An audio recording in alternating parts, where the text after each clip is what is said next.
सत श्री अकाल प्यारे विद्यार्थियों, स्वागत है तुहाडा मेरे यूट्यूब चैनल शिवराज ढिल्लों दे विच। तुसीं चैनल नूं सबसक्राइब करो ते सबसक्राइब करन तो बाद उस दे नाल बैल आइकॉन नूं क्लिक करके आउण वाली वीडियो का नोटिफिकेशन प्राप्त कर सकते हो। जेकर तुहानूं वीडियो चंगी लगती है तो वीडियो नूं शेयर करो और लाइक जरूर करो। अज आपां जुलाई और अगस्त के सिलेबस के विचों उदारवाद बारे पढ़न जा रहे हैं। साडे 12वीं जमात विच जुलाई और अगस्त महीने दे विच उदारवाद, मार्क्सवाद और गांधीवाद जिहड़े प्रमुख विचारक ने उन्हां दे विचारधारावां बारे असीं पढ़ांगे। तो सब तो पहलां असीं अज पढ़दे हां उदारवाद। उदारवाद भाग 1 अर्थात उदारवाद के लैसन नूं मैं 2 भागां दे विच वंडिया है, उदारवाद भाग 1 और 2। अज आपां उदारवाद के पहले भाग बारे पढ़ांगे। उदारवाद वाद शब्द है जिहड़ा किसी खास विचारधारा को रिप्रजेंट करता है। जदों कि खास किस्म की विचारधारा कोई थ्योरी जां विचारां दा संग्रह उसनूं असीं वाद कहने आ। खास तौर पर जिहड़ी राजनीतिक विचारधारा हुंदी है।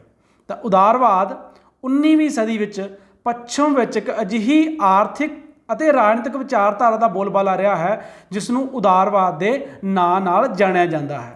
इसलिए तुहानूं छोटा क्वेश्चन भी आ सकता है कि जिहड़ी उदारवाद है यह किहड़ी विचारधारा है? आर्थिक अते राजनीतिक विचारधारा। मतलब इस विचारधारा का संबंध समाज की आर्थिकता या राज की आर्थिकता अते उत्थों के राजनीतिक सिस्टम के नाल है।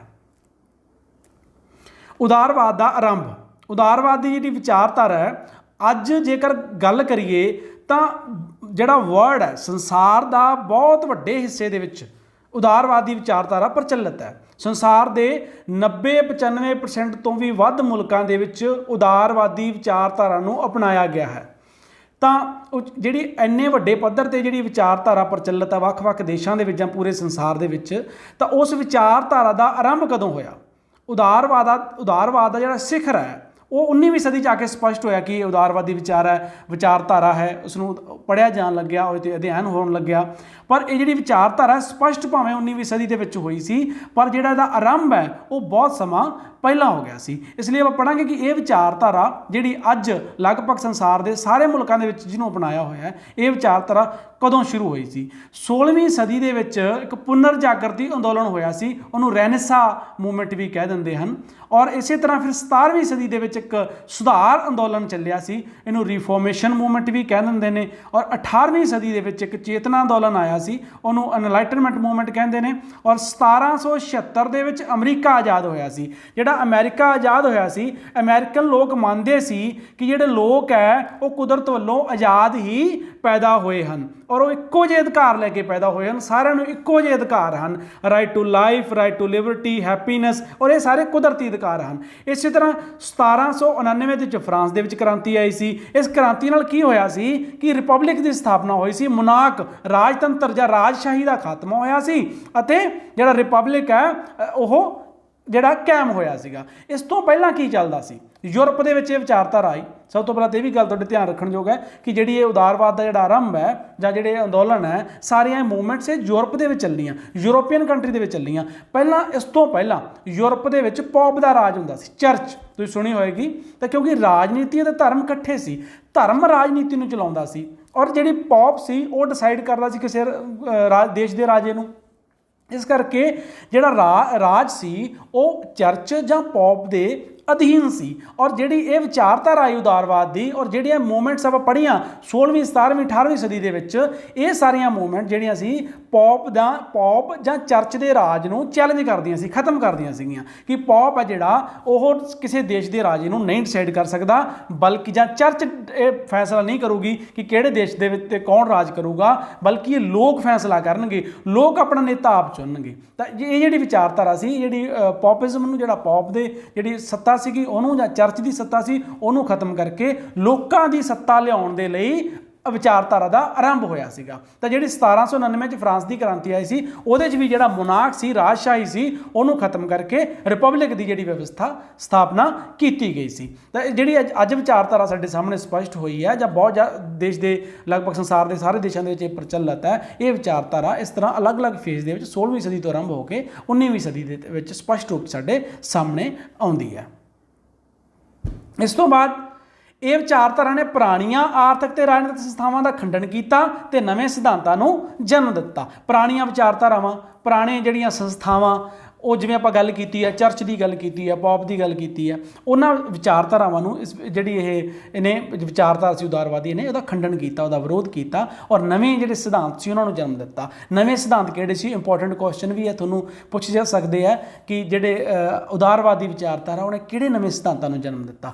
ਨੰਬਰ 1, ਪ੍ਰਤੀਨਿਧੀ ਲੋਕਤੰਤਰ। ਪ੍ਰਤੀਨਿਧੀ ਲੋਕਤੰਤਰ ਤੁਸੀਂ ਸਾਰੇ ਜਾਣਦੇ ਹੋ। ਪ੍ਰਤੀਨਿਧੀ ਲੋਕਤੰਤਰ, ਜਿਹੜਾ ਲੋਕਤੰਤਰ ਹੁੰਦਾ ਲੋਕਾਂ ਦੀ ਸਰਕਾਰ ਹੁੰਦੀ ਹੈ, ਲੋਕਾਂ ਦੁਆਰਾ ਚੁਣੀ ਹੁੰਦੀ ਹੈ, ਲੋਕਾਂ ਦੇ ਵਿੱਚੋਂ ਹੀ ਚੁਣੀ ਹੁੰਦੀ ਹੈ, ਲੋਕਾਂ ਦੇ ਲਈ ਕੰਮ ਕਰਦੀ ਹੈ। ਇਸ ਲਈ ਪ੍ਰਤੀਨਿਧੀ ਲੋਕਤੰਤਰ, ਲੋਕ ਆਪ ਨਹੀਂ ਰਾਜ ਕਰਦੇਗੇ। ਹੁਣ ਆਪਣੇ ਲੋਕਤੰਤਰ ਆ ਪਰ ਅਸੀਂ ਤਾਂ ਨਹੀਂ ਰਾਜ ਕਰਦੇਗੇ, ਅਸੀਂ ਆਪਣਾ ਪ੍ਰਤੀਨਿਧੀ ਚੁਣਦੇ ਹਾਂ। ਅਸੀਂ ਆਪਣਾ MLA MP ਸਰਪੰਚ ਆਪਣਾ ਅਸੀਂ ਪ੍ਰਤੀਨਿਧੀ ਚੁਣਦੇ ਹਾਂ। ਇੱਕ ਵਿਅਕਤੀ ਨੂੰ ਅਸੀਂ ਚੋਣ ਕਰਦੇ ਹਾਂ ਕਿ ਇਹ ਸਾਡੇ ਲਈ ਨੀਤੀਆਂ ਨਿਯਮ ਬਣਾਊਗਾ, ਇਹ ਸਾਡੇ ਲਈ ਜਿਹੜੀ ਰਾਜਨੀਤਿਕ ਵਿਵਸਥਾ ਹੈਗੀ ਆ ਉਹਨੂੰ ਚਲਾਊਗਾ। ਤਾਂ ਪ੍ਰਤੀਨਿਧੀ ਲੋਕਤੰਤਰ ਦਾ ਸਿਧਾਂਤ ਨੂੰ ਜਨਮ ਦਿੱਤਾ। ਫਿਰ ਵਿਅਕਤੀਗਤ ਸੁਤੰਤਰਤਾ। ਵਿਅਕਤੀ ਸੁਤੰਤਰ ਹੋਣਾ ਚਾਹੀਦਾ। ਵਿਅਕਤੀ ਦੇ ਉੱਤੇ ਰੋਕਾਂ ਨਹੀਂ ਹੋਣੀਆਂ ਚਾਹੀਦੀਆਂ ਹੈਗੀਆਂ, ਵਿਅਕਤੀ ਦੇ ਉੱਤੇ ਅਣਉਚਿਤ ਰੋਕਾਂ ਨਹੀਂ ਹੋਣੀਆਂ ਚਾਹੀਦੀਆਂ ਹੈਗੀਆਂ। ਵਿਅਕਤੀ ਆਪਣਾ ਸਰਵਪੱਖੀ ਵਿਕਾਸ ਕਰਨ ਦੇ ਲਈ ਆਜ਼ਾਦ ਹੋਣਾ ਚਾਹੀਦਾ ਹੈ, ਸੁਤੰਤਰ ਹੋਣਾ ਚਾਹੀਦਾ ਹੈ। ਕਾਨੂੰਨ ਦਾ ਸ਼ਾਸਨ। ਇੱਕ ਹੁੰਦਾ ਕਿਸੇ ਵਿਅਕਤੀ ਦਾ ਸ਼ਾਸਨ ਕਿ ਜੇਕਰ ਕਿਸੇ ਨੇ ਕੋਈ ਸਮੱਸਿਆ ਆ ਗਈ ਤਾਂ ਉਸ ਵਿਅਕਤੀ ਕੋਲ, ਜਿਵੇਂ ਪੁਰਾਣੇ ਸਮੇਂ ਦੇ ਵਿੱਚ ਚੱਲਦਾ ਸੀ ਕਿ ਰਾਜੇ ਦੇ ਕੋਲ ਲੈ ਜਾਓ, ਉਹ ਰਾਜਾ ਆਪਣਾ ਦਰਬਾਰ ਲਗਾਉਂਦਾ ਸੀ, ਉਹਦੇ ਵਿੱਚ ਜਿਹਨੂੰ ਮਰਜ਼ੀ ਉਹ ਸਜ਼ਾ ਦੇ ਦਿੰਦਾ ਸੀ, ਜਿਹੜੀ ਮਰਜ਼ੀ ਸਜ਼ਾ ਦੇ ਦਿੰਦਾ ਸੀ, ਜਿਹਨੂੰ ਮਰਜ਼ੀ ਉਹ ਛੱਡ ਦਿੰਦਾ ਸੀ। ਇਸ ਤਰ੍ਹਾਂ ਉਹ ਕਿਸੇ ਵਿਅਕਤੀ ਦਾ ਰਾਜ ਸੀ। ਪਰ ਜਿਹੜੀ ਉਦਾਰਵਾਦੀ ਵਿਚਾਰਧਾਰਾ ਹੈ ਇਹਨੇ ਕੀ ਕਿਹਾ ਕਿ ਕਾਨੂੰਨ ਦਾ ਸ਼ਾਸਨ, ਕਾਨੂੰਨ ਦਾ ਰਾਜ। ਇਹ ਕਾਨੂੰਨ ਹੋਊਗਾ ਹਰ ਦੇਸ਼ ਦਾ, ਜਿਹੜੇ ਦੇਸ਼ ਦੇ ਵਿੱਚ ਲੋਕਤੰਤਰੀ ਵਿਵਸਥਾ ਹੈ, ਉਦਾਰਵਾਦੀ ਵਿਚਾਰਧਾਰਾ ਪ੍ਰਚਲਿਤ ਹੈ, ਕਾਨੂੰਨ ਹੋਊਗਾ, ਕਾਨੂੰਨ ਦੇ ਅਨੁਸਾਰ ਹੀ ਸਾਰਾ ਕੰਮ ਚੱਲੂਗਾ। ਉਸ ਕਾਨੂੰਨ ਦੇ ਅਨੁਸਾਰ ਹੀ ਕਿਸੇ ਵਿਅਕਤੀ ਨੂੰ ਸਜ਼ਾ ਦਿੱਤੀ ਜਾਊਗੀ। ਉਹ ਕਾਨੂੰਨ ਸਾਰਿਆਂ ਤੇ ਲਾਗੂ ਹੋਊਗਾ। ਉਹ ਅਮੀਰ ਤੇ ਵੀ ਗਰੀਬ ਤੇ ਵੀ, ਕਿਸੇ ਨਾਲ ਜਾਤ ਲੰਗ ਨਸਲ ਧਰਮ ਅਮੀਰੀ ਗਰੀਬੀ ਦੇ ਆਧਾਰ ਤੇ ਕਿਸੇ ਵੀ ਤਰ੍ਹਾਂ ਦਾ ਵਿਤਕਰਾ ਨਹੀਂ ਕੀਤਾ ਜਾਊਗਾ। ਸਾਰਿਆਂ ਤੇ ਇੱਕੋ ਜਿਹਾ ਕਾਨੂੰਨ ਲਾਗੂ ਹੋਊਗਾ। ਇਸ ਤੋਂ ਬਾਅਦ ਅਗਲਾ ਸੀਗਾ ਸੁਤੰਤਰ ਵਪਾਰ। ਜਿਵੇਂ ਆਪਾਂ ਪੜ੍ਹਿਆ ਨਾ ਕਿ ਆਰਥਿਕ ਅਤੇ ਰਾਜਨੀਤਿਕ ਵਿਚਾਰਧਾਰਾ, ਪਹਿਲੇ ਜਿਹੜੇ ਆਪਾਂ ਪੁਆਇੰਟ ਪੜ੍ਹੇ ਉਹ ਰਾਜਨੀਤਿਕ ਵਿਚਾਰਧਾਰਾ ਦੇ ਨਾਲ ਸੰਬੰਧਿਤ ਹੈ, ਆਰਥਿਕਤਾ ਦੇ ਨਾਲ ਸੰਬੰਧਿਤ ਹੈ। ਸੁਤੰਤਰ ਵਪਾਰ, ਜਿਹੜੀ ਉਦਾਰਵਾਦੀ ਵਿਚਾਰਧਾਰਾ ਹੈ ਇਹ ਸੁਤੰਤਰ ਵਪਾਰ ਦੇ ਪੱਖ ਵਿੱਚ ਹੈ ਕਿ ਵਪਾਰ ਸੁਤੰਤਰ ਹੋਣਾ ਚਾਹੀਦਾ ਹੈ। ਕੋਈ ਵੀ ਵਿਅਕਤੀ ਆਪਣੀ ਮਰਜ਼ੀ ਦੇ ਨਾਲ ਕਿਸੇ ਵੀ ਚੀਜ਼ ਦੀ ਜਿਹੜੀ ਖਰੀਦੋ ਫਰੋਖਤ ਹੈ ਉਹ ਕਰ ਸਕਦਾ ਹੈ। ਲੋਕਾਂ ਨੂੰ ਇਹ ਛੂਟ ਹੋਣੀ ਚਾਹੀਦੀ ਹੈ ਕਿ ਉਹ ਆਪਣੀ ਇੱਛਾ ਦੇ ਅਨੁਸਾਰ ਕਿਸੇ ਚੀਜ਼ ਨੂੰ ਲੈ ਲੈਣ, ਉਹਨੂੰ ਮੁਨਾਫਾ ਲੈ ਕੇ ਉਹਨੂੰ ਵੇਚ ਦੇਣ। ਇਸ ਤਰ੍ਹਾਂ ਸੁਤੰਤਰ ਵਪਾਰ ਦੀ ਗੱਲ ਕਰਦਾ। ਰਾਜ ਨੂੰ ਵਪਾਰ ਦੇ ਵਿੱਚ ਘੱਟ ਤੋਂ ਘੱਟ ਦਖਲਅੰਦਾਜ਼ੀ ਕਰਨੀ ਚਾਹੀਦੀ ਹੈ, ਘੱਟ ਤੋਂ ਘੱਟ ਨਿਯਮ ਬਣਾਉਣੇ ਚਾਹੀਦੇ ਆ, ਘੱਟ ਤੋਂ ਘੱਟ ਰੋਕਾਂ ਲਾਉਣੀਆਂ ਚਾਹੀਦੀਆਂ ਨੇ। ਤਾਂ ਇਹ ਇੰਪੋਰਟੈਂਟ ਪੁਆਇੰਟ ਨੇ 4 ਕਿ ਇਸ ਵਿਚਾਰਧਾਰਾ ਨੇ ਇਹਨਾਂ ਨਵੇਂ ਸਿਧਾਂਤਾਂ ਨੂੰ ਜਨਮ ਦਿੱਤਾ। ਉਦਾਰਵਾਦ ਵਰਤਮਾਨ ਸਮੇਂ ਦੀ ਇੱਕ ਮਹੱਤਵਪੂਰਨ ਆਰਥਿਕ ਅਤੇ ਰਾਜਨੀਤਿਕ ਵਿਚਾਰਧਾਰਾ ਦੇ ਰੂਪ ਵਿੱਚ ਪ੍ਰਚਲਿਤ ਹੈ। ਮੈਂ ਪਹਿਲਾਂ ਵੀ ਤੁਹਾਡੇ ਨਾਲ ਗੱਲ ਕਰ ਚੁੱਕਿਆ ਕਿ 90-95% ਤੋਂ ਵੀ ਜ਼ਿਆਦਾ ਮੁਲਕਾਂ ਦੇ ਵਿੱਚ ਇਸ ਵਿਚਾਰਧਾਰਾ ਨੂੰ ਅਪਣਾਇਆ ਗਿਆ ਹੈ। ਤਾਂ ਅੱਜ ਦੇ ਸਮੇਂ ਦੇ ਵਿੱਚ, ਵਰਤਮਾਨ ਸਮੇਂ ਦੇ ਵਿੱਚ ਇਹ ਬਹੁਤ ਹੀ ਮਹੱਤਵਪੂਰਨ ਆਰਥਿਕ ਅਤੇ ਰਾਜਨੀਤਿਕ ਵਿਚਾਰਧਾਰਾ ਹੈ ਇਸ ਸਮੇਂ ਦੀ। ਉਦਾਰਵਾਦ ਦਾ ਸ਼ਬਦੀ ਅਰਥ ਤੁਹਾਨੂੰ 2 ਜਾਂ 4 ਨੰਬਰ ਦੇ ਵਿੱਚ ਵੀ ਬੇਟਾ ਕੁਐਸਚਨ ਆ ਸਕਦਾ ਹੈ। ਉਦਾਰਵਾਦ ਦੇ ਸ਼ਬਦ ਦਾ ਅਰਥ ਕੀ ਹੈ? ਉਦਾਰਵਾਦ ਅੰਗਰੇਜ਼ੀ ਭਾਸ਼ਾ ਦੇ ਲਿਬਰਲਿਜ਼ਮ ਦਾ ਪੰਜਾਬੀ ਅਨੁਵਾਦ ਹੈ। ਜਿਵੇਂ ਤੁਸੀਂ ਪੜ੍ਹਦੇ ਹੋ ਕਿ ਪਾਠ ਨੂੰ ਆਪਾਂ ਅੰਗਰੇਜ਼ੀ ਦੇ ਵਿੱਚ ਕੀ ਕਹਿੰਦੇ ਹਾਂ? ਲਿਬਰਲਿਜ਼ਮ, ਤੇ ਉਸੇ ਨੂੰ ਪੰਜਾਬੀ 'ਚ ਕਹਿੰਦੇ ਹਾਂ ਉਦਾਰਵਾਦ। ਅਰਥਾਤ ਉਦਾਰਵਾਦ ਲਿਬਰਲਿਜ਼ਮ ਸ਼ਬਦ ਦਾ ਪੰਜਾਬੀ ਅਨੁਵਾਦ ਹੈ। ਹੁਣ ਜਿਹੜਾ ਲਿਬਰਲਿਜ਼ਮ ਸ਼ਬਦ ਹੈ ਉਹਦੀ ਉਤਪਤੀ ਲਾਤੀਨੀ ਭਾਸ਼ਾ ਤੋਂ ਹੋਈ ਹੈ। ਲਾਤੀਨੀ ਭਾਸ਼ਾ ਦੇ ਕਿਹੜੇ ਸ਼ਬਦ ਤੋਂ ਹੋਈ ਹੈ? ਲਿਬਰਲਿਜ਼ ਸ਼ਬਦ ਤੋਂ। ਕਿਹੜੇ ਸ਼ਬਦ ਤੋਂ? ਲਿਬਰਲਿਜ਼ ਸ਼ਬਦ ਤੋਂ ਹੋਈ ਹੈ। ਇਹ ਲਿਖਿਆ ਹੋਇਆ ਮੈਂ, ਲਿਬਰਲਿਜ਼। ਕਿਹੜੇ ਸ਼ਬਦ ਤੋਂ ਹੋਈ ਹੈ? ਲਿਬਰਲਿਜ਼ ਸ਼ਬਦ ਤੋਂ ਹੋਈ ਹੈ। ਲਾਤੀਨੀ ਭਾਸ਼ਾ ਵਿੱਚ ਲਿਬਰਲਿਜ਼ ਸ਼ਬਦ ਦਾ ਅਰਥ ਹੈ ਸੁਤੰਤਰ ਵਿਅਕਤੀ। ਲਿਬਰਲਿਜ਼ ਦਾ ਜਿਹੜਾ ਸ਼ਬਦ ਹੈ ਲਾਤੀਨੀ ਭਾਸ਼ਾ ਦੇ ਵਿੱਚ, ਉਹਦਾ ਅਰਥ ਕੀ ਹੈ? ਸੁਤੰਤਰ ਵਿਅਕਤੀ। ਅਰਥਾਤ ਸ਼ਬਦੀ ਅਰਥ ਦੇ ਪੱਖ ਤੋਂ ਇਹ ਸਪਸ਼ਟ ਹੈ ਕਿ ਉਦਾਰਵਾਦੀ ਜਿਹੜੀ ਵਿਚਾਰਧਾਰਾ ਦਾ ਮੁੱਖ ਕੇਂਦਰ ਕੀ ਹੈ? ਵਿਅਕਤੀ ਦੀ ਸੁਤੰਤਰਤਾ। ਵਿਅਕਤੀ ਦੀ ਕੀ ਹੈ? ਵਿਅਕਤੀ ਦੀ ਸੁਤੰਤਰਤਾ। ਔਰ ਇਹ ਵਿਚਾਰਧਾਰਾ ਬਾਦਸ਼ਾਹ ਦੇ ਦੈਵੀ ਅਧਿਕਾਰਾਂ ਦੇ ਸਿਧਾਂਤ ਦੇ ਵਿਰੁੱਧ ਹੈ ਅਤੇ ਰਾਜ ਦੀ ਨਿਰਕੁਸ਼ਤਾ। ਕਿਹੜੇ ਸਿਧਾਂਤਾਂ ਦੇ ਵਿਰੁੱਧ ਹੈ? ਬਾਦਸ਼ਾਹ ਦੇ ਦੈਵੀ ਅਧਿਕਾਰਾਂ ਦੇ ਸਿਧਾਂਤ ਤੇ ਅਤੇ ਰਾਜ ਦੀ ਨਿਰਕੁਸ਼ਤਾ ਦੇ ਸਿਧਾਂਤ ਦੇ ਆਧਾਰ ਤੇ। ਹੁਣ ਬਾਦਸ਼ਾਹ ਦੇ ਦੈਵੀ ਅਧਿਕਾਰ ਕੀ ਹੈ? ਪ੍ਰਾਚੀਨ ਸਮੇਂ ਦੇ ਵਿੱਚ ਕੀ ਮੰਨਿਆ ਜਾਂਦਾ ਸੀ? ਜਦੋਂ ਚਰਚ ਦਾ ਜਾਂ ਪੌਪ ਦਾ ਰਾਜ ਸੀ ਉਦੋਂ ਕੀ ਮੰਨਿਆ ਜਾਂਦਾ ਸੀ ਕਿ ਜਿਹੜਾ ਬਾਦਸ਼ਾਹ ਹੈ ਉਹ ਰੱਬ ਦਾ ਭੇਜਿਆ ਹੋਇਆ ਦੂਤ ਹੈ। ਕੀ ਆ ਉਹ ਰੱਬ ਦਾ ਭੇਜਿਆ ਹੋਇਆ ਬੰਦਾ ਹੈ, ਰੱਬ ਨੇ ਉਹਨੂੰ ਰਾਜ ਕਰਨ ਦੇ ਲਈ ਭੇਜਿਆ। ਇਸ ਲਈ ਸਾਰੇ ਲੋਕਾਂ ਨੂੰ ਚਾਹੀਦਾ ਵੀ ਰੱਬ ਦੇ ਭੇਜੇ ਹੋਏ ਦੂਤ ਦੀ ਜਿਹੜੀ ਸਾਰੇ ਲੋਕ ਗੱਲ ਮੰਨਣ। ਔਰ ਜਿਹੜੀ ਉਦਾਰਵਾਦੀ ਵਿਚਾਰਧਾਰਾ ਸੀ ਇਹਨੇ ਇਸ ਗੱਲ ਨੂੰ ਚੈਲੰਜ ਕੀਤਾ, ਚੁਣੌਤੀ ਦਿੱਤੀ ਕਿ ਨਹੀਂ, ਅਜਿਹਾ ਨਹੀਂ ਹੈ, ਇਹ ਰੱਬ ਦਾ ਭੇਜਿਆ ਹੋਇਆ ਬੰਦਾ ਨਹੀਂ ਹੈ। ਔਰ ਬਾਦਸ਼ਾਹ ਦਾ ਜਿਹੜਾ ਦੈਵੀ ਅਧਿਕਾਰ ਦਾ ਸਿਧਾਂਤ ਸੀ ਉਹਦਾ ਇਹਨਾਂ ਨੇ, ਇਸ ਵਿਚਾਰਧਾਰਾ ਨੇ ਵਿਰੋਧ ਕੀਤਾ ਕਿ ਨਹੀਂ, ਜਿਹੜਾ ਰਾਜਾ ਹੈ, ਜਿਹੜਾ ਸ਼ਾਸਕ ਹੈ, ਉਹ ਲੋਕਾਂ ਦੁਆਰਾ, ਲੋਕਾਂ ਦੇ ਵਿੱਚੋਂ ਇੱਕ ਵਿਅਕਤੀ ਚੁਣਿਆ ਹੋਣਾ ਚਾਹੀਦਾ ਹੈ। ਔਰ ਜਿਹੜਾ ਬਾਦਸ਼ਾਹ ਦੇ ਦੈਵੀ ਅਧਿਕਾਰਾਂ ਦੇ ਸਿਧਾਂਤ ਵਾਲੀ ਗੱਲ ਹੈ ਬਿਲਕੁਲ ਗਲਤ ਹੈ। ਇਸ ਗੱਲ ਦਾ ਉਦਾਰਵਾਦੀ ਵਿਚਾਰਧਾਰਾ ਨੇ ਖੰਡਨ ਕੀਤਾ। ਰਾਜ ਦੀ ਨਿਰਕੁਸ਼ਤਾ, ਰਾਜ ਦੀ ਨਿਰਕੁਸ਼ਤਾ ਅਰਥਾਤ ਰਾਜ ਸਭ ਕੁਝ ਹੈ, ਰਾਜ ਦੇ ਲਈ ਕਿਸੇ ਵੀ ਵਿਅਕਤੀ ਨੂੰ ਕੁਰਬਾਨ ਕੀਤਾ ਜਾ ਸਕਦਾ ਹੈ, ਰਾਜ ਸਭ ਕੁਝ ਹੈ, ਰਾਜ ਕੋਲੇ ਸਾਰੀਆਂ ਪਾਵਰਾਂ ਹੈ। ਪਰ ਇਸ ਵਿਚਾਰਧਾਰਾ ਨੇ ਰਾਜ ਦੀ ਨਿਰਕੁਸ਼ਤਾ ਦੇ ਵਿਚਾਰ ਦਾ ਜਾਂ ਸਿਧਾਂਤ ਦਾ ਵੀ ਖੰਡਨ ਕੀਤਾ ਕਿ ਰਾਜ ਵਿਅਕਤੀਆਂ ਦੇ ਲਈ ਹੈ, ਰਾਜ ਦੀ ਹੋਂਦ ਇਸ ਲਈ ਹੈ, ਰਾਜ ਦੀ ਨੂੰ ਸਟੈਬਲਿਸ਼ ਇਸ ਲਈ ਕੀਤਾ ਗਿਆ ਹੈ ਕਿ ਉਹ ਵਿਅਕਤੀਆਂ ਨੂੰ ਵੱਧ ਤੋਂ ਵੱਧ ਚੰਗਾ ਵਾਤਾਵਰਨ ਅਤੇ ਸਹੂਲਤਾਂ ਮੁਹੱਈਆ ਕਰਾ ਸਕੇ, ਵਿਅਕਤੀ ਦੇ ਜੀਵਨ ਨੂੰ ਸੁਖਾਲਾ ਬਣਾਉਣ ਦੇ ਲਈ ਕੰਮ ਕਰੇ, ਨਾ ਕਿ ਰਾਜ ਦੇ ਲਈ ਵਿਅਕਤੀ ਕੰਮ ਕਰਨ ਬਲਕਿ ਵਿਅਕਤੀਆਂ ਦੇ ਲਈ ਰਾਜ ਕੰਮ ਕਰੇ। ਇਸ ਤਰ੍ਹਾਂ ਜਿਹੜੀ ਇਹ ਵਿਚਾਰਧਾਰਾ ਸੀ ਇਹ ਵਿਅਕਤੀਆਂ ਦੇ, ਮਨੁੱਖਾਂ ਦੇ ਪੱਖ ਵਿੱਚ ਉਹਨਾਂ ਦੀ ਸੁਤੰਤਰਤਾ ਦੇ ਲਈ ਜਿਹੜੇ ਇਸ ਵਿਚਾਰਧਾਰਾ ਦੇ ਵਿੱਚ ਦੱਸਿਆ ਗਿਆ ਹੈ। ਔਰ ਉਦਾਰਵਾਦ ਦੀ ਪਰਿਭਾਸ਼ਾ, ਹੈਲੋਵਲ ਦਾ ਵਿਚਾਰ। ਹੈਲੋਵਲ ਕੀ ਕਹਿੰਦਾ ਹੈ? ਉਦਾਰਵਾਦ ਜੀਵਨ ਦੇ ਬੌਧਿਕ, ਸਮਾਜਿਕ, ਧਾਰਮਿਕ, ਰਾਜਨੀਤਿਕ ਅਤੇ ਆਰਥਿਕ ਆਦਿ ਸਾਰੇ ਖੇਤਰਾਂ ਵਿੱਚ ਸੁਤੰਤਰਤਾ ਦੀ ਮੰਗ ਦਾ ਪ੍ਰਤੀਕ ਹੈ। ਆਪਾਂ ਪਹਿਲਾਂ ਵੀ ਗੱਲ ਕਰ ਚੁੱਕੇ ਹਾਂ ਕਿ ਇਹ ਕੀ ਹੈ, ਦਾ ਸ਼ਬਦੀ ਅਰਥ ਤੋਂ ਕੀ ਅਰਥ ਨਿਕਲਦਾ ਕਿ ਇਹ ਸੁਤੰਤਰਤਾ ਦਾ ਪ੍ਰਤੀਕ ਹੈ, ਵਿਅਕਤੀ ਨੂੰ ਵੱਧ ਤੋਂ ਵੱਧ ਸੁਤੰਤਰਤਾ ਦੇਣ ਦੇ ਪੱਖ ਵਿੱਚ ਹੈ। ਤਾਂ ਹੈਲੋਵਲ ਨੇ ਵੀ ਕੀ ਕਿਹਾ ਕਿ ਸਾਰੇ ਪੱਖ, ਜੀਵਨ ਦੇ ਕਿੰਨੇ ਪੱਖ, ਸਾਰੇ ਪੱਖ ਕਹਿੰਦਾ ਕਿਹੜੇ ਕਿਹੜੇ, ਬੌਧਿਕ, ਸਮਾਜਿਕ, ਧਾਰਮਿਕ, ਰਾਜਨੀਤਿਕ, ਆਰਥਿਕ, ਇਹ ਸਾਰੇ ਜਿਹੜੇ ਪੱਖ ਹੈ ਇਹਨਾਂ ਵਿੱਚ ਉਦਾਰਵਾਦ ਸੁਤੰਤਰਤਾ ਦੀ ਮੰਗ ਦਾ ਪ੍ਰਤੀਕ ਹੈ। ਮਤਲਬ ਸੁਤੰਤਰਤਾ ਦੀ ਮੰਗ ਕਰਦਾ ਕਿ ਵਿਅਕਤੀ ਇਹਨਾਂ ਸਾਰੇ ਪੱਖਾਂ ਦੇ ਵਿੱਚ ਸੁਤੰਤਰ ਹੋਣਾ ਚਾਹੀਦਾ। ਉਦਾਰਵਾਦ ਦੇ ਰੂਪ, ਉਦਾਰਵਾਦੀ ਵਿਚਾਰਧਾਰਾ ਕਿਸੇ ਇੱਕ ਵਿਚਾਰਕ ਦੀ ਦੇਣ ਨਹੀਂ, ਸਗੋਂ ਅਨੇਕਾਂ ਵਿਚਾਰਕਾਂ ਨੇ ਆਪਣੇ ਆਪਣੇ ਦ੍ਰਿਸ਼ਟੀਕੋਣ ਦੇ ਅਨੁਸਾਰ ਆਪਣਾ ਆਪਣਾ ਯੋਗਦਾਨ ਪਾਇਆ ਹੈ। ਸੋ ਉਦਾਰਵਾਦ ਦੇ ਦੋ ਰੂਪ ਮੰਨੇ ਜਾਂਦੇ ਆ, ਪਰੰਪਰਾਵਾਦੀ ਉਦਾਰਵਾਦ, ਸਮਕਾਲੀ ਉਦਾਰਵਾਦ। ਪੱਕੇ ਪੇਪਰਾਂ ਦੇ ਵਿੱਚ ਬਹੁਤ ਵਾਰੀ ਇਹ ਕੁਐਸਚਨ ਆ ਜਾਂਦਾ ਹੈ, ਉਦਾਰਵਾਦ ਦੇ ਰੂਪ ਦੱਸੋ, ਉਦਾਰਵਾਦ ਦੇ ਦੋ ਰੂਪ ਦੱਸੋ। 2 ਨੰਬਰ ਦੇ ਵਿੱਚ ਵੈਰੀ ਇੰਪੋਰਟੈਂਟ ਕੁਐਸਚਨ ਲਿਖ ਲਓ ਇਹਨੂੰ। 2 ਨੰਬਰ ਦੇ ਵਿੱਚ 2 ਰੂਪ ਹੈ ਉਦਾਰਵਾਦ ਦੇ, ਪਰੰਪਰਾਵਾਦੀ ਉਦਾਰਵਾਦ, ਸਮਕਾਲੀ ਉਦਾਰਵਾਦ। ਪਰੰਪਰਾਵਾਦੀ ਪ੍ਰਾਚੀਨ, ਪੁਰਾਣਾ, ਸਮਕਾਲੀ ਅੱਜ ਦਾ। ਦੋਨਾਂ ਵਿਚਾਰਧਾਰਾਂ ਬਾਰੇ ਆਪਾਂ ਅੱਗੇ ਪੜਾਂਗੇ। ਤਾਂ ਸਭ ਤੋਂ ਪਹਿਲਾਂ ਪੜ੍ਹਦੇ ਹਾਂ ਪਰੰਪਰਾਵਾਦੀ ਉਦਾਰਵਾਦ। ਪਰੰਪਰਾਵਾਦੀ ਉਦਾਰਵਾਦ ਕੀ ਹੈ? ਪਰੰਪਰਾਵਾਦੀ ਉਦਾਰਵਾਦ ਵਿਅਕਤੀਵਾਦ ਦਾ ਹੀ ਦੂਸਰਾ ਨਾਂ ਹੈ। ਇਸ ਪ੍ਰਕਾਰ ਦਾ, ਔਰ ਇਹ ਵੀ ਕਈ ਲਾਈਨ ਪੁੱਛ ਲੈਂਦੇ ਆ ਠੀਕ ਗੱਲ ਦੇ ਵਿੱਚ, ਪਰੰਪਰਾਵਾਦੀ ਉਦਾਰਵਾਦ ਵਿਅਕਤੀਵਾਦ ਦਾ ਹੀ ਦੂਸਰਾ ਨਾਂ ਹੈ। ਠੀਕ ਗੱਲ, ਬਿਲਕੁਲ ਠੀਕ ਹੈ, ਪਰੰਪਰਾਵਾਦੀ ਉਦਾਰਵਾਦ ਵਿਅਕਤੀਵਾਦ ਦਾ ਹੀ ਦੂਸਰਾ ਨਾਂ ਹੈ। ਇਸ ਪ੍ਰਕਾਰ ਦਾ ਉਦਾਰਵਾਦ ਵਿਅਕਤੀ ਨੂੰ ਸਮਾਜਿਕ ਵਿਵਸਥਾ ਦਾ ਕੇਂਦਰ ਮੰਨਦਾ ਹੈ। ਕੀ ਮੰਨਦੀ ਹੈ ਪਰੰਪਰਾਵਾਦੀ ਵਿਚਾਰਧਾਰਾ? ਕਿ ਜਿਹੜਾ ਵਿਅਕਤੀ ਹੈ ਉਹ ਸਾਰੇ ਸਮਾਜਿਕ ਸਿਸਟਮ ਦਾ, ਸਾਰੀ ਸਮਾਜਿਕ ਵਿਵਸਥਾ ਦਾ ਕੇਂਦਰ ਬਿੰਦੂ ਹੈ। ਸਾਰੀ ਸਮਾਜਿਕ ਵਿਵਸਥਾ, ਸਾਡੀ ਸਮਾਜ ਦਾ ਤਾਣਾ ਬਾਣਾ ਕਿਹਦੇ ਆਲੇ ਦੁਆਲੇ ਜਿਹੜਾ ਬੁਣਿਆ ਹੋਇਆ ਹੈ? ਵਿਅਕਤੀ ਦੇ ਆਲੇ ਦੁਆਲੇ, ਵਿਅਕਤੀ ਨੂੰ ਸੈਂਟਰ ਦੇ ਵਿੱਚ ਰੱਖ ਕੇ ਬੁਣਿਆ ਹੋਇਆ। ਉਸ ਨੂੰ ਜ਼ਿਆਦਾ ਤੋਂ ਜ਼ਿਆਦਾ ਸੁਤੰਤਰਤਾ ਦੇਣ ਦੇ ਪੱਖ ਵਿੱਚ ਹੈ। ਕਿਹਨੂੰ? ਵਿਅਕਤੀ ਨੂੰ। ਵਿਅਕਤੀ ਨੂੰ ਕਹਿੰਦਾ ਜ਼ਿਆਦਾ ਤੋਂ ਜ਼ਿਆਦਾ ਸੁਤੰਤਰਤਾ ਦੇਣੀ ਚਾਹੀਦੀ ਹੈ। ਅਜਿਹਾ ਉਦਾਰਵਾਦ ਪੂੰਜੀਵਾਦ ਅਤੇ ਵਿਅਕਤੀ ਦੇ ਕੁਦਰਤੀ ਅਧਿਕਾਰਾਂ ਦਾ ਸਮਰਥਨ ਕਰਦਾ ਹੈ। ਹੋਰ ਕੀ ਕਹਿੰਦਾ ਇਹ? ਪੂੰਜੀਵਾਦ ਦਾ ਸਮਰਥਨ ਕਰਦਾ ਹੈ ਕਿ ਵਿਅਕਤੀ ਜਿਹੜਾ ਹੈਗਾ ਆਪਣਾ ਪੈਸਾ ਲਾ ਕੇ ਹੋਰ ਧਨ ਕਮਾ ਸਕਦਾ ਹੈ, ਪੂੰਜੀ ਇਕੱਠੀ ਕਰ ਸਕਦਾ ਹੈ। ਵਿਅਕਤੀ ਦੇ ਕੁਦਰਤੀ ਅਧਿਕਾਰ, ਔਰ ਕਹਿੰਦਾ ਕਿ ਜਿਹੜੇ ਅਧਿਕਾਰ ਵਿਅਕਤੀ ਨੂੰ ਮਿਲੇ ਹੋਏ ਹੈ ਇਹ ਕੁਦਰਤੀ ਅਧਿਕਾਰ ਹੈ, ਕੁਦਰਤ ਵੱਲੋਂ ਦਿੱਤੇ ਗਏ ਹੈ। ਪਰੰਪਰਾਵਾਦੀ ਉਦਾਰਵਾਦ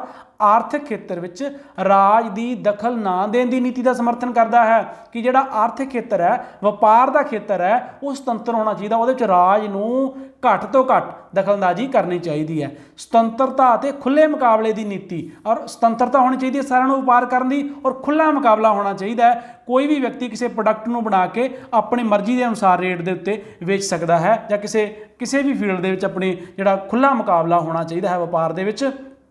ਇਹ ਇਹਦੀ ਮਹੱਤਵਪੂਰਨ ਵਿਸ਼ੇਸ਼ਤਾ ਹੈ। ਔਰ ਜਿਹੜਾ ਪਰੰਪਰਾਵਾਦੀ ਉਦਾਰਵਾਦ ਸੀ ਉਹਦੇ ਜਿਹੜੇ ਮੁੱਖ ਜਿਹੜੇ ਪ੍ਰਤੀਨਿਧੀ ਹੈ ਜੌਹਨ ਲੌਕ, ਐਡਮ ਸਮਿਥ, ਇਹਨਾਂ ਦੇ ਤੁਸੀਂ ਨਾਮ ਵੀ ਯਾਦ ਕਰ ਲਓ। John Locke, Adam Smith, Herbert Spencer, ਇਹ ਜਿਹੜੇ ਵਿਦਵਾਨ ਸੀ ਇਹਨਾਂ ਨੇ ਉਦਾਰਵਾਦੀ ਜਿਹੜੀ ਪਰੰਪਰਾਵਾਦੀ ਉਦਾਰਵਾਦ ਹੈ ਉਹਦੇ ਪ੍ਰਤੀਨਿਧੀ ਹੈ। ਔਰ ਜਿਹੜੀ ਪਰੰਪਰਾਵਾਦੀ ਉਦਾਰਵਾਦ 4 ਨੰਬਰ ਦਾ ਤੁਹਾਨੂੰ ਕੁਐਸਚਨ ਪੁੱਛ ਸਕਦੇ ਕਿ ਪਰੰਪਰਾਵਾਦੀ ਉਦਾਰਵਾਦ ਕਿਸ ਨੂੰ ਕਹਿੰਦੇ ਹਨ, ਤਾਂ ਇਹਨੂੰ ਤੁਸੀਂ ਸਕਰੀਨਸ਼ਾਟ ਲੈ ਸਕਦੇ ਹੋ ਸਲਾਈਡ ਨੂੰ। ਇਹ 4 ਨੰਬਰ ਦਾ ਕੁਐਸਚਨ ਤੁਹਾਡਾ ਜਿਹੜਾ ਬਣਦਾ ਹੈਗਾ। ਉਸ ਤੋਂ ਬਾਅਦ ਪਰੰਪਰਾਵਾਦੀ ਉਦਾਰਵਾਦ ਦੇ ਮੁੱਖ ਲੱਛਣ ਜਾਂ ਵਿਸ਼ੇਸ਼ਤਾਵਾਂ। ਪਰੰਪਰਾਵਾਦੀ ਉਦਾਰਵਾਦ ਦੀਆਂ ਵਿਸ਼ੇਸ਼ਤਾਵਾਂ, ਪਹਿਲਾ ਪੁਆਇੰਟ ਵਿਅਕਤੀ ਦੀ ਸਰਵਉੱਚ ਮਹਾਨਤਾ। ਜਿਹੜਾ ਪਰੰਪਰਾਵਾਦੀ ਉਦਾਰਵਾਦ ਹੈ ਇਹ ਮੰਨਦਾ ਕਿ ਵਿਅਕਤੀ ਸਰਵਉੱਚ ਹੈ। ਸਭ ਤੋਂ ਉੱਪਰ ਕੌਣ ਹੈ? ਸਾਰੀ ਕ੍ਰੀਏਚਰ ਤੋਂ ਉੱਪਰ ਕੌਣ ਹੈ? ਵਿਅਕਤੀ, ਮਨੁੱਖ ਨੂੰ ਸਭ ਤੋਂ ਸਰਵਉੱਚ ਮੰਨਦਾ ਔਰ ਇਹ ਮੰਨਦਾ ਹੈ ਕਿ ਜਿਹੜਾ ਰਾਜ ਹੈ ਉਹ ਵਿਅਕਤੀ ਦੇ ਲਈ ਹੀ ਹੋਂਦ ਵਿੱਚ ਆਇਆ ਹੈ ਔਰ ਵਿਅਕਤੀ ਹੈ ਜਿਹੜਾ ਉਹ ਇੱਕ ਬਾਕੀ ਪ੍ਰਾਣੀਆਂ ਦੇ ਨਾਲੋਂ ਉੱਚ ਪ੍ਰਾਣੀ ਹੈ, ਸਰਵਉੱਚ ਹੈ, ਉਹਨੂੰ ਆਪਣੇ ਚੰਗੇ ਮਾੜੇ ਦਾ ਪਤਾ ਹੈ ਔਰ ਉਹ ਹਮੇਸ਼ਾ ਸਮਾਜ ਦੀ ਭਲਾਈ ਦੇ ਲਈ ਕੰਮ ਕਰਦਾ ਹੈ। ਦੂਜਾ ਪੁਆਇੰਟ ਹੈ ਜੀ ਵਿਅਕਤੀ ਦੀ ਤਰਕਸ਼ੀਲਤਾ ਉੱਤੇ ਵਿਸ਼ਵਾਸ।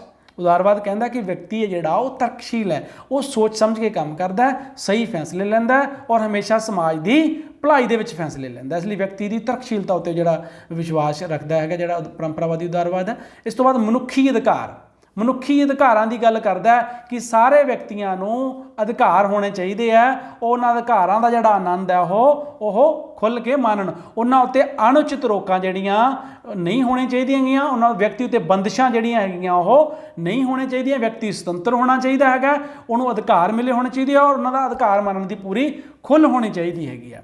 ਔਰ ਰਾਜ ਦੀ ਗੈਰ ਦਖਲਅੰਦਾਜ਼ੀ ਦੀ ਨੀਤੀ, ਵਾਰ-ਵਾਰ ਪੜ੍ਹ ਰਹੇ ਆਪਾਂ ਜਿੱਥੇ ਆਰਥਿਕ ਵਿਚਾਰਧਾਰਾ ਦੀ ਗੱਲ ਆਉਂਦੀ ਹੈ ਕਿ ਰਾਜ ਨੂੰ ਆਰਥਿਕ ਖੇਤਰ ਦੇ ਵਿੱਚ ਘੱਟ ਤੋਂ ਘੱਟ ਦਖਲਅੰਦਾਜ਼ੀ ਕਰਨੀ ਚਾਹੀਦੀ ਹੈ, ਕਿਉਂਕਿ ਜਿੰਨੀ ਰਾਜ ਦਖਲਅੰਦਾਜ਼ੀ ਕਰੂਗਾ, ਜਿੰਨੇ ਜ਼ਿਆਦਾ ਨਿਯਮ ਬਣਾਊਗਾ, ਜਿੰਨੀਆਂ ਜ਼ਿਆਦਾ ਬੰਦਿਸ਼ਾਂ ਲਾਊਗਾ, ਉਹਦੇ ਨਾਲ ਕੀ ਹੋਊਗਾ? ਵਿਅਕਤੀ ਦੀ ਜਿਹੜੀ ਸੁਤੰਤਰਤਾ ਹੈ ਉਹ ਖਤਮ ਹੋਵੇਗੀ, ਵਿਅਕਤੀ ਦੀ ਸੁਤੰਤਰਤਾ ਨੂੰ ਖਤਰਾ ਹੋਵੇਗਾ।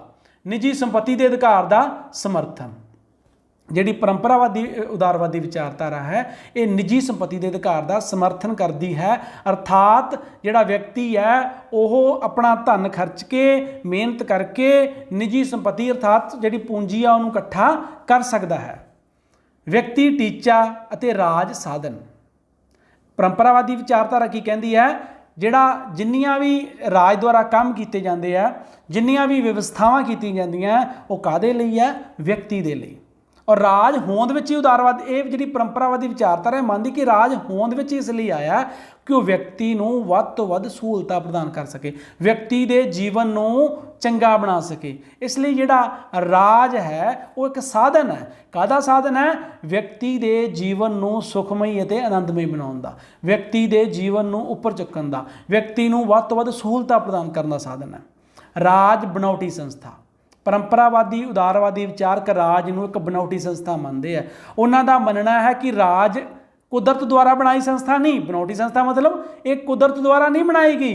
ਕਿਹਨੇ ਬਣਾਈ ਹੈ? ਇਹ ਮਨੁੱਖਾਂ ਨੇ, ਵਿਅਕਤੀ ਨੇ। ਕਿਹਨੇ ਬਣਾਈ ਹੈ? ਵਿਅਕਤੀ ਨੇ ਵਿਚਾਰਧਾਰਾ ਬਣਾਈ ਹੈ ਔਰ ਇਹ ਵਿਅਕਤੀ ਨੇ ਆਪਣੀਆਂ ਸਹੂਲਤਾਂ ਦੇ ਲਈ ਜਾਂ ਆਪਣੇ ਅਧਿਕਾਰਾਂ ਨੂੰ ਮਾਨਣ ਦੇ ਲਈ ਹੀ ਇਸ ਸੰਸਥਾ ਦਾ ਨਿਰਮਾਣ ਕੀਤਾ ਹੈ। 8ਵਾਂ ਪੁਆਇੰਟ, ਰਾਜ ਜ਼ਰੂਰੀ ਬੁਰਾਈ ਹੈ। ਜ਼ਰੂਰੀ ਵੀ ਹੈ, ਬੁਰਾਈ ਵੀ ਹੈ। ਹੁਣ ਇਸ ਪੁਆਇੰਟ ਨੂੰ ਧਿਆਨ ਨਾਲ ਸਮਝ ਲਓ। ਰਾਜ ਜ਼ਰੂਰੀ ਬੁਰਾਈ ਹੈ। ਬਹੁਤ ਵਾਰੀ ਇਹ ਛੋਟਾ ਕੁਐਸਚਨ ਵੀ ਆ ਜਾਂਦਾ, 2 ਨੰਬਰ 'ਚ ਪੁੱਛ ਲੈਂਦੇ ਆ। ਪਰੰਪਰਾਵਾਦੀ ਵਿਚਾਰਧਾਰਾ ਅਨੁਸਾਰ, ਉਦਾਰਵਾਦੀ ਵਿਚਾਰਧਾਰਾ ਅਨੁਸਾਰ ਰਾਜ ਇੱਕ ਜ਼ਰੂਰੀ ਬੁਰਾਈ ਹੈ। ਠੀਕ ਗਲਤ 'ਚ ਵੀ ਪੁੱਛ ਸਕਦੇ ਆ, 1 ਨੰਬਰ 'ਚ, 2 ਨੰਬਰ 'ਚ ਵੀ ਪੁੱਛ ਸਕਦੇ ਆ। ਰਾਜ ਜ਼ਰੂਰੀ ਵੀ ਹੈ ਕਿਉਂਕਿ ਰਾਜ ਮਨੁੱਖ ਨੂੰ ਸਹੂਲਤਾਂ ਦੇਣ ਦੇ ਲਈ, ਮਨੁੱਖ ਦੇ ਜੀਵਨ ਨੂੰ ਵਧੀਆ ਬਣਾਉਣ ਦੇ ਲਈ, ਚੰਗਾ ਬਣਾਉਣ ਦੇ ਲਈ, ਸੁਖਮਈ ਬਣਾਉਣ ਦੇ ਲਈ ਜ਼ਰੂਰੀ ਵੀ ਹੈ, ਪਰ ਇਹ ਬੁਰਾਈ ਹੈ। ਬੁਰਾਈ ਕਿਉਂ ਹੈ? ਕਿਉਂਕਿ ਰਾਜ ਬਹੁਤ ਸਾਰੇ ਕਾਨੂੰਨ ਨਿਯਮ ਬਣਾਉਂਦਾ ਹੈ ਔਰ ਵਿਅਕਤੀ ਜਿਹੜਾ ਰਾਜ ਵਿੱਚ ਰਹਿੰਦਾ ਹੈ ਉਹ ਰਹਿੰਦਿਆਂ ਹੋਇਆ ਉਹਨੂੰ ਕਾਨੂੰਨਾਂ ਨਿਯਮਾਂ ਦਾ ਪਾਲਣ ਕਰਨਾ ਪੈਂਦਾ ਹੈ। ਜਦੋਂ ਕਿਸੇ ਵਿਅਕਤੀ ਦੇ ਉੱਤੇ ਨਿਯਮ ਜਾਂ ਕਾਨੂੰਨ ਜਾਂ ਲਾਏ ਜਾਣਗੇ ਤਾਂ ਉਹ ਵਿਅਕਤੀ ਦੇ ਉੱਤੇ ਬੰਦਿਸ਼ਾਂ ਹੋਣਗੀਆਂ, ਇਹਦੇ ਨਾਲ ਉਹਦੀ ਸੁਤੰਤਰਤਾ ਨੂੰ ਖਤਰਾ ਹੋਵੇਗਾ। ਔਰ ਜਿਹੜਾ ਪਰੰਪਰਾਵਾਦੀ ਉਦਾਰਵਾਦ ਕਹਿੰਦਾ ਇਹਦਾ ਮੁੱਖ ਸਿਧਾਂਤ ਹੀ ਵਿਅਕਤੀਗਤ ਸੁਤੰਤਰਤਾ ਹੈ। ਇਸ ਲਈ ਇਹ ਕਹਿੰਦਾ ਕਿ ਰਾਜ ਇੱਕ ਜ਼ਰੂਰੀ ਬੁਰਾਈ ਹੈ। ਜ਼ਰੂਰੀ ਵੀ ਹੈ ਪਰ ਇਹ ਬੁਰਾਈ ਹੈ ਕਿਉਂਕਿ ਇਹ ਵਿਅਕਤੀ ਦੀ ਸੁਤੰਤਰਤਾ ਨੂੰ ਸਮਾਪਤ ਕਰਦਾ, ਨਸ਼ਟ ਕਰਦਾ। ਇਸ ਤਰ੍ਹਾਂ ਆਪਾਂ ਉਦਾਰਵਾਦ ਬਾਰੇ, ਪਰੰਪਰਾਵਾਦੀ ਉਦਾਰਵਾਦ ਬਾਰੇ ਪੜ੍ਹਿਆ ਔਰ ਹੁਣ ਆਪਾਂ ਪੜ੍ਹਾਂਗੇ ਪਰੰਪਰਾਵਾਦੀ ਉਦਾਰਵਾਦ ਦੀ ਆਲੋਚਨਾ। ਜਿਹੜਾ ਤੁਸੀਂ ਬੁੱਕਸ ਦੇ ਵਿੱਚ ਪੜ੍ਹੋਗੇ, ਪੁਸਤਕਾਂ ਦੇ ਵਿੱਚ ਜਦੋਂ ਪੜ੍ਹਦੇ ਹੋ ਤਾਂ ਉਹਦੇ ਵਿੱਚ ਉਦਾਰਵਾਦ, ਪਰੰਪਰਾਵਾਦੀ ਉਦਾਰਵਾਦ ਦਿੱਤਾ ਹੋਇਆ, ਫਿਰ ਸਮਕਾਲੀ ਉਦਾਰਵਾਦ ਦਿੱਤਾ ਹੋਇਆ, ਫਿਰ ਉਦਾਰਵਾਦੀ ਆਲੋਚਨਾ ਦਿੱਤੀ ਹੋਈ ਹੈ। ਮੈਂ ਪਰੰਪਰਾਵਾਦੀ ਉਦਾਰਵਾਦ ਤੋਂ ਬਾਅਦ ਹੀ ਤੁਹਾਨੂੰ ਆਲੋਚਨਾ ਪੜ੍ਹਾ ਰਿਹਾ। ਸਮਕਾਲੀ ਉਦਾਰਵਾਦ ਆਪਾਂ ਅਗਲੇ ਚੈਪਟਰ ਦੇ ਵਿੱਚ ਪੜ੍ਹਾਂਗੇ, ਪਰ ਜਿਹੜੀ ਆਲੋਚਨਾ ਹੈ ਉਹ ਪਰੰਪਰਾਵਾਦੀ ਉਦਾਰਵਾਦ ਦੀ ਹੀ ਆਲੋਚਨਾ ਹੈ, ਸਮਕਾਲੀ ਉਦਾਰਵਾਦ ਦੀ ਆਲੋਚਨਾ ਨਹੀਂ ਹੈ। ਸਮਕਾਲੀ ਉਦਾਰਵਾਦ ਤਾਂ ਅੱਜ ਤੁਹਾਨੂੰ ਮੈਂ ਪਹਿਲਾਂ ਵੀ ਦੱਸ ਚੁੱਕਿਆ ਕਿ 90 ਤੋਂ 95% ਮੁਲਕਾਂ ਦੇ ਵਿੱਚ ਉਦਾਰਵਾਦੀ ਵਿਚਾਰਧਾਰਾ ਹੀ ਹੈ ਔਰ ਉਹ ਸਮਕਾਲੀ ਵਿਚਾਰਧਾਰਾ ਹੈ ਔਰ ਉਹਦੀ ਆਲੋਚਨਾ ਨਹੀਂ ਹੈ, ਇਹ ਸਿਰਫ ਪਰੰਪਰਾਵਾਦੀ ਉਦਾਰਵਾਦ ਦੀ ਹੀ ਆਲੋਚਨਾ ਹੈ। ਤਾਂ ਰਾਜ ਇੱਕ ਜ਼ਰੂਰੀ ਬੁਰਾਈ ਨਹੀਂ ਹੈ। ਆਲੋਚਕ ਹੀ ਕਹਿੰਦੇ ਕਿ ਪਰੰਪਰਾਵਾਦੀ ਵਿਦਵਾਨ ਮੰਨਦੇ ਆ ਕਿ ਰਾਜ ਇੱਕ ਜ਼ਰੂਰੀ ਬੁਰਾਈ ਹੈ, ਪਰ ਨਹੀਂ, ਰਾਜ ਤਾਂ ਵਿਅਕਤੀ ਨੂੰ ਵੱਖ-ਵੱਖ ਸਹੂਲਤਾਂ ਪ੍ਰਦਾਨ ਕਰਨ ਲਈ ਹੋਂਦ ਵਿੱਚ ਆਇਆ ਹੈ। ਜੇ ਰਾਜ ਦੀ ਸੰਸਥਾ ਨੂੰ ਅਸੀਂ ਖਤਮ ਕਰ ਦਈਏ ਤਾਂ ਕੀ ਸਾਡਾ ਸਮਾਜ ਇਸੇ ਤਰ੍ਹਾਂ ਸ਼ਿਸ਼ਟਾਚਾਰ ਜਾਂ ਨਿਯਮਾਂ ਦੇ ਵਿੱਚ ਬੱਝ ਕੇ ਰਹਿ ਸਕਦਾ ਹੈ? ਔਰ ਜਿਹੜੀ ਗੱਲ ਉਹ ਕਹਿੰਦੇ ਆ ਕਿ ਰਾਜ ਨਿਯਮ ਬਣਾਉਂਦਾ ਹੈ ਔਰ ਉਹ ਵਿਅਕਤੀ ਦੀ ਸੰਸਥਾ ਨਸ਼ਟ ਕਰਦੇ ਆ, ਤਾਂ ਉਹ ਨਿਯਮ ਬਣਾਉਣੇ ਜ਼ਰੂਰੀ ਹੈ, ਕਿਉਂਕਿ ਜੇਕਰ ਨਿਯਮ ਕਾਨੂੰਨ ਨਹੀਂ ਹੋਣਗੇ ਤਾਂ ਸਾਰੇ ਆਪੋ ਆਪਣੀ ਮਰਜ਼ੀ ਕਰਨਗੇ ਔਰ ਕੋਈ ਵੀ ਸੁਤੰਤਰਤਾ ਦਾ ਆਨੰਦ ਨਹੀਂ ਮਾਣ ਸਕੂਗਾ। ਇਸ ਲਈ ਰਾਜ ਜ਼ਰੂਰੀ ਹੈ, ਨਾ ਕਿ ਜ਼ਰੂਰੀ ਬੁਰਾਈ, ਇਹ ਆਲੋਚਕਾਂ ਦਾ ਕਹਿਣਾ ਹੈ।